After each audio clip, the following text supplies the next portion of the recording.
हमारी रोजमर्रा की जिंदगी में कई चीजों के पीछे एक छिपा हुआ विज्ञान होता है। हमारी पसंदीदा आइसक्रीम से लेकर बड़े बड़े इंडस्ट्रियल प्लांट्स तक। तो आज हम बात करेंगे मिक्सिंग यानी मिश्रण के इसी दिलचस्प विज्ञान की। ये सवाल शायद कभी न कभी मन में आया होगा और इसका जवाब छिपा है इंडस्ट्रियल मिक्सिंग की दुनिया में। ये सिर्फ चीजों को एक साथ डाल देने जैसा नहीं है, बल्कि ये एक बहुत ही सटीक विज्ञान है जिससे वो परफेक्ट टेक्सचर और कंसिस्टेंसी हासिल होती है। ठीक है, तो चलिए सबसे पहले बेसिक समझते हैं। प्रोसेस इंजीनियरिंग में दो शब्द बहुत इस्तेमाल होते हैं, एजिटेशन और मिक्सिंग। सुनने में ये एक जैसे लग सकते हैं, लेकिन इनके बीच एक बहुत जरूरी फर्क है। तो आखिर इन दोनों में फर्क है क्या? देखिए, एजिटेशन का मतलब है एक कंट्रोल्ड तरीके से मोशन पैदा करना। सोचिए, जैसे एक टैंक में दूध को बस धीरे धीरे हिला रहे हैं ताकि वो नीचे ना बैठ जाए। दूसरी तरफ मिक्सिंग का मकसद है पूरी तरह से एक रूपता लाना, जैसे आइसक्रीम की सारी चीजों को ऐसे घोल देना कि हर चम्मच में, हर बाइट में वही मजेदार स्वाद आए। और ये मिक्सिंग प्रोसेस सिर्फ एक काम के लिए नहीं होती। इसके कई अलग अलग मकसद हो सकते हैं, जैसे सॉलिड पार्टिकल्स को लिक्विड में बराबर फैलाना या फिर पैस्चराइजेशन के दौरान गर्मी को दूध में एक समान रूप से पहुंचाना। मतलब ये एक बहुत ही वर्सेटाइल प्रोसेस है। चलिए अब उन मशीनों और औजारों पर नजर डालते हैं जो ये सारा काम करते हैं।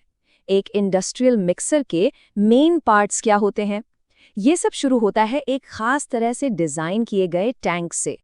इसका डिजाइन बहुत सरल लेकिन काफी सोचा समझा होता है। एक सिलिंड्रिकल टैंक, लेकिन उसका बॉटम अक्सर गोल होता है। ऐसा क्यों? ताकि लिक्विड के लिए कोई डेड जोन न बचे, मतलब कोई ऐसा कोना न हो जहां मिक्सिंग ठीक से न पहुंचे। हर एक बूंद को मोशन में रहना चाहिए। टैंक के अंदर असली जादू करते हैं इम्पेलर्स। ये सिर्फ पंखे नहीं होते, पैडल्स होते हैं, धीमे जेंटल मोशन के लिए। प्रोपेलर्स बिल्कुल जहाज के प्रोपेलर की तरह लिक्विड को ऊपर से नीचे की ओर धकेलते हैं। और फिर आते हैं टर्बाइन, जो बहुत तेजी से हाई इंटेंसिटी मिक्सिंग के लिए बने होते हैं। ये सबसे मुश्किल मिक्सचर को भी तोड़ सकते हैं। अब मिलते हैं मिक्सिंग प्रोसेस के सबसे बड़े विलेन से, एक ऐसी चीज जिसे इंजीनियर्स हर हाल में रोकना चाहते हैं। हम बात कर रहे हैं भंवर की, जिसे अंग्रेजी में कहते हैं वोर्टेक्स।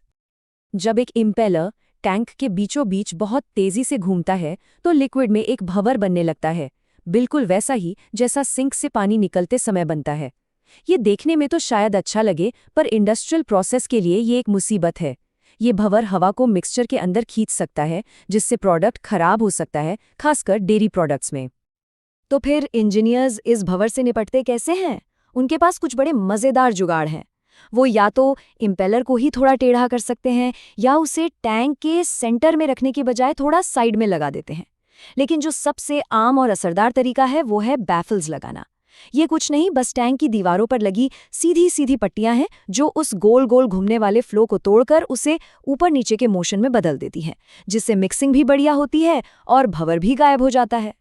एक परफेक्ट मिक्सचर बनाना सिर्फ सही हार्डवेयर और तकनीक की बात नहीं है, ये एफिशिएंसी के बारे में भी है। इन बड़े बड़े मिक्सर्स को चलाने में काफी ज्यादा एनर्जी लगती है। आज जब एनर्जी इतनी महंगी है, इंजीनियर्स को हमेशा ये ध्यान रखना होता है कि मिक्सिंग प्रोसेस में कम से कम बिजली खर्च हो। तो सबसे बड़ा सवाल ये है कि कम से कम पावर का इस्तेमाल करके सबसे अच्छी मिक्सिंग कैसे हासिल की जाए। और यहीं पर गणित और भौतिकी की भूमिका आती है।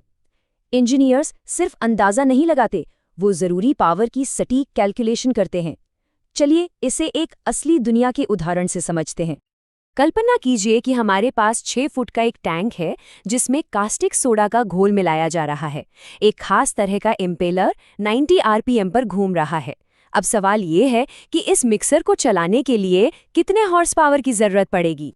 यहाँ पर जो नतीजे आते हैं वो काफी चौंकाने वाले हैं।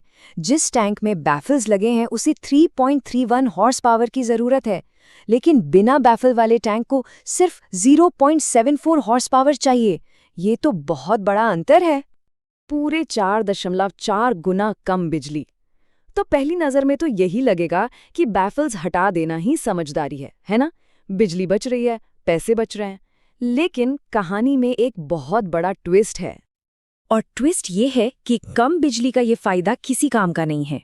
एक्सपर्ट्स कहते हैं कि बिना बैफल वाले टैंक को इस तरह चलाना बिल्कुल भी ठीक नहीं है। क्यों?